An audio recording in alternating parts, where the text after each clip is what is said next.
Hello, Dr. Charles, my friend, and people who are watching this video. Nice to meet you here. My name is Shawn, and my friend Junjie. So today we are exciting to present our game proposal, Bomb Squad Showdown.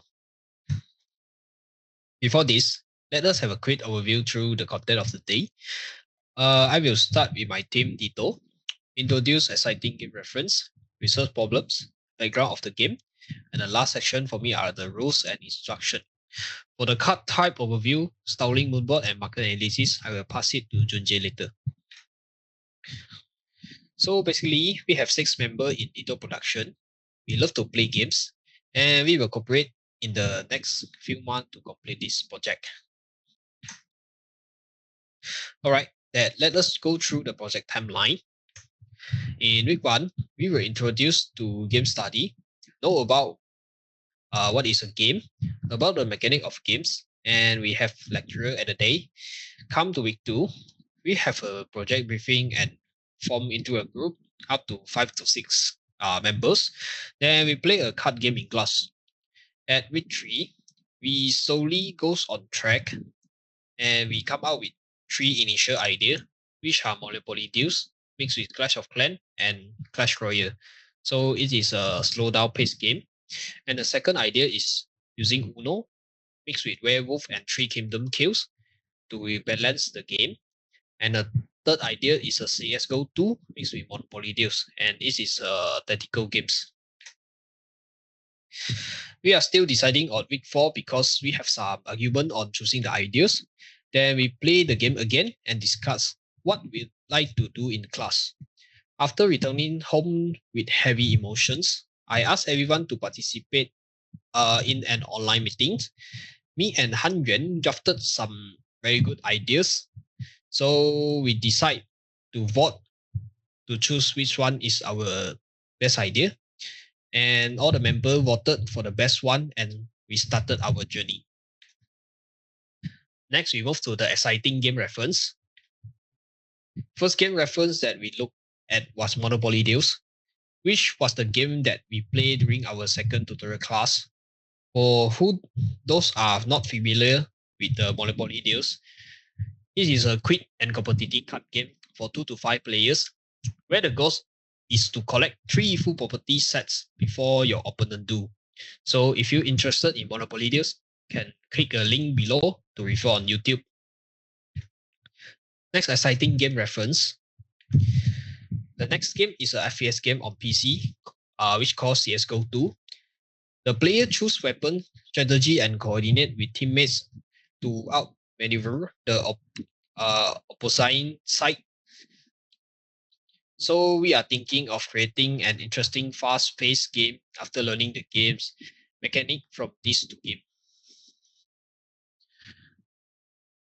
After playing multiple times of Monopoly Deals and CSGO 2, and we have find out a few problems and we summarize it into 3 main research problems, which is card holding, game balance issue, and limited strategy depth and engagement. Let me do some explain further here. In Monopoly Deals, player often hold card to accumulate valuable properties of action card, which can store the game progress. In Monopoly Deals, powerful action card disrupt the balance, making the gameplay feel overly luck-based and potentially unfair. Strategy often feel limited to reacting to card draw, with minimal depth to keep player engaged long term.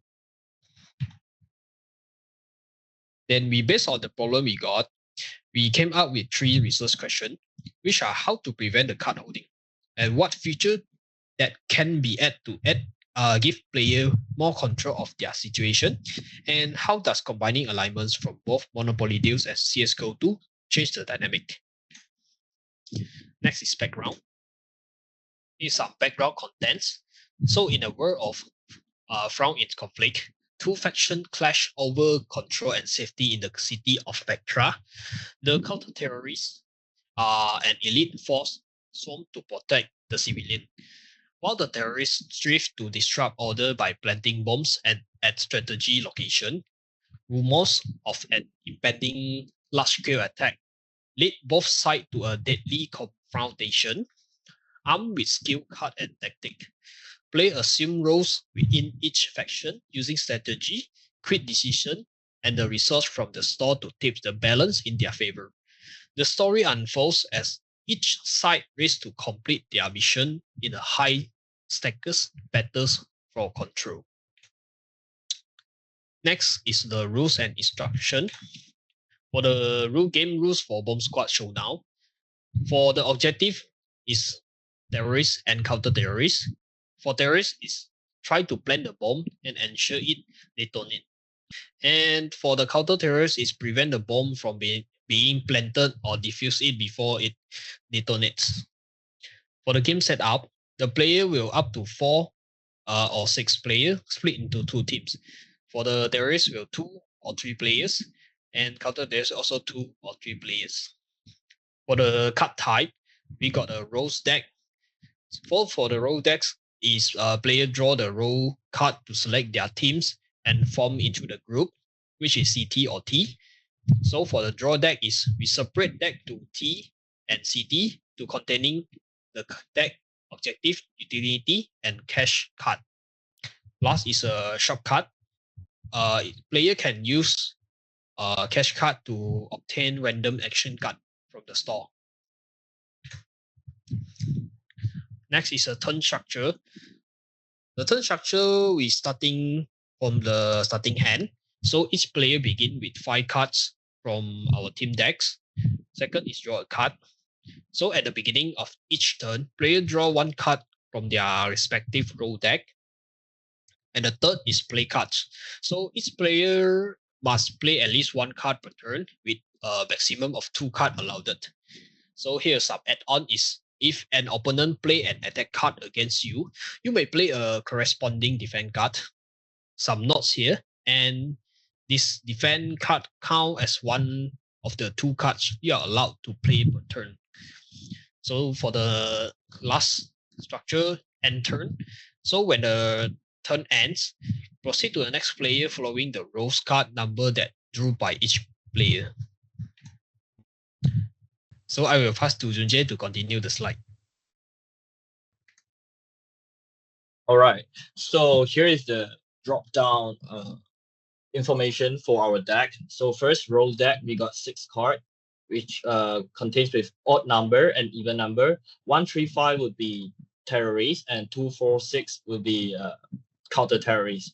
So in the shop deck, we got flashbang, grenade, shield, and goggle. So later I will explain in more details in the next slide. And you can see we got terrorist deck and counter terrorist deck, which each of them got 34 cards per each deck. Okay, next. All right, so here is the card types description. So for role cards, just like what I said, terrorist team in odd number card. They are when they're getting this card, they also can use this as the sequence for the game. So for example, I am terrorist team, the first member of terrorist team, I play card, and then the next turn would be counter terrorist team. The person who gets second card, the even number card. All right. So this card assign players their teams and turns. So for terrorist team deck, we got side card, C4 card, and fake C4 card. So side card must be played with C4 or fake C4 cards to trigger the effect. So it must be combo. So every turn, if you want to plant bomb now, you need to play side card with C4 or fake C4. You can't be side card with grenade or side card with goggle, cannot. Okay. So C4 card is represent real bombs that can be planted with side card. Yeah, and then fake C4 card, decoy bomb used to confuse the counter terrorist team. So counter terrorist team deck, we got search side card and diffuse kit card. Same. It is a combo card. It need to be used in a set. All right. So search side card must be used with diffuse kit, and also a diffuse kit must it can be diffused the C4 and fake C4. So every turn when terrorists want to play card, for example, they play the side card and fake C4 card. So how to mislead counter terrorists? They need to fold it the fake C4 card so that counter terrorists, the next turn for counter terrorists, they can guess, is it real or fake. So if they think they need to decoy it, then they need to play search side and diffuse kit to decoy the ball. Sorry, to defuse the ball. Okay, so we got share utility cards, which is a share card with counter terrorist and terrorist. So each of them has the same amount of card number in their deck. So we got scanners, swap cards, and also card draw cache. So card draw cache is it allows player to draw one extra card from the deck. So swap card, you allow players to exchange one card with own teammate. For example, I am a terrorist. If I use this card, I can change whatever card to my teammate so that it add a layer for collaboration and strategy. Because if you get the defuse, for example, you get the bomb, and then you want to change with your card already knew by counter terrorist, you can swap your card with your teammate so that you can mislead the counter terrorist. So we got cash card, which is $2 and $3. So it used to purchase action card from the shop. So every single card in shop is cost $5 per card. So it's random. So after you put the cash card to the deck in the middle, so you can choose randomly in shop. All right. So in shop, we got attack card and defense card. So for attack card, we got flashbang, grenade, and defense card, we got goggles and shield. So flashbang force next opponent to skip their turn, disrupt their strategy. For goggles, it counteracts the flashbang effect and preserving the player's turn. And grenade and shield. So grenade can destroy a specific opponent's card, different like others card. Only grenade can use as specific opponents. So counter terrorists can use, terrorists can use. So it's fair. This card add an interactive layer for a competitive game. Now come to the game card design process. So at this point, we are still currently doing, so not much progress for this. But you can see this is our initial prototype. So first draft prototype, we found out some problems, which is sizes, description, because about the space is not enough. So we can't write a short description at the card, on the card, and also the label, we lack of label. So when people playing card, they don't know whether they may confuse because we got quite many of cards. So we need a label to differentiate it. Then after finding research, and then we found that maybe the poker card is more easy to shuffle because of the sizes. So we decided to use this size as our game card design. And then we got a second draft prototype with the size that we found research from previous step. And the result comes out with comfortable when we holding the card, and we got enough space ready to proceed card design next. Yeah, here is our initial draft. So after numerous discussion and extensive research, so most of the members ultimately reject this design proposal because we believe that the design of the card must be clear and straightforward so that players can easily understand their functions. So clearly, the first draft did not achieve this effect. So at the bottom of the image, you can see that the red dot, we added a small notch at the corner of each card, which serves as a design detail. So this notch can hold on an icon that categorize the card nature, allowing players who enjoy a sense of mystery to feel the card age and guess its type when they draw the card, much like the poker cards every time we play. Yeah, since different members worked on the card artwork, so we encountered a various style and opinion conflicts. So we realign our direction and search for specific references for card borders, icons, fonts, and graphics. So here's our styling, the main I think this is a styling direction for us. Yeah. So this time we define our keywords as graphic, borderline, energetic, space. So we will move on with these keywords so that we can align all the design style and mood. So now this is our current draft process. So we prefer the design on the right since the left one got a thick border, which we think that it would detract think from the card's main content. With this in mind, we will speed up the refinement process after completing our project one. So next, we will talking about the market analysis. So for our target audience, we have a references from our biggest competitor, which is Exploding Kittens. As as far as we know, we got quite few competitors, which is Exploding Kittens, Secret Hitler, Bang, the card game, and so on. But we just list out the most three biggest competitors for us. So we took references from Exploding Kittens target audience because it is a very hot game in Europe, from other country in the world, I can say. So for our unique selling point, we have a conclusion like tactical and fast paced, because for our game is a fast paced game, but with tactical because we want to improve it instead of remain all the elements in Monopoly Deal. We want to adding tactical to it and role specific gameplay, and also interactive attack and defense mechanics like counter terrorists. They can defuse bomb, and terrorists they can plant bomb. So they got interactive there. And store mechanic adds strategy option. This is an extra elements that we the gameplay elements that we add on. And marketing channel. So after the game release, after the game done, so we would uh, post it to social media to showcase some gameplay clips, card art, and team-based fun on Instagram and TikTok, because nowadays teenagers are using these types of social media and conventions. So we can have a board game events to demo our game in person to person. All right, for age range for our target audience, we will just put it as at 15 to 35. I will explain later in the next slide. So just want to let you know, our target audience would be around for those who like to play tabletop game players and also love tactical and fast-paced game players. Yes, next. Yeah, just like what I say, why the age range would located in 15 to 35. So here are the point. Interest in tactical and team-based games. So for strategic thinking, this age group often enjoys games that require strategic thinking and teamwork.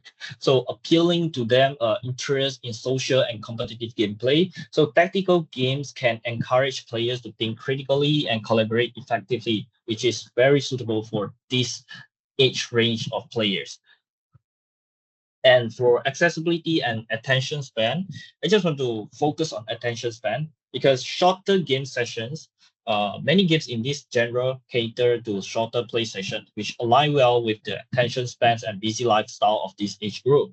So, for example, Exploding Kittens is designed for quick gameplay, so we want to learn this thing from them and making it ideal for players who may not have the time for lengthy session, right? Because most of the time we play tabletop game is when we are hanging out with our friends. So we are not just only play game. We chit chat and then we play game. So we need a game that can in a fast pace and then we can like chill, right?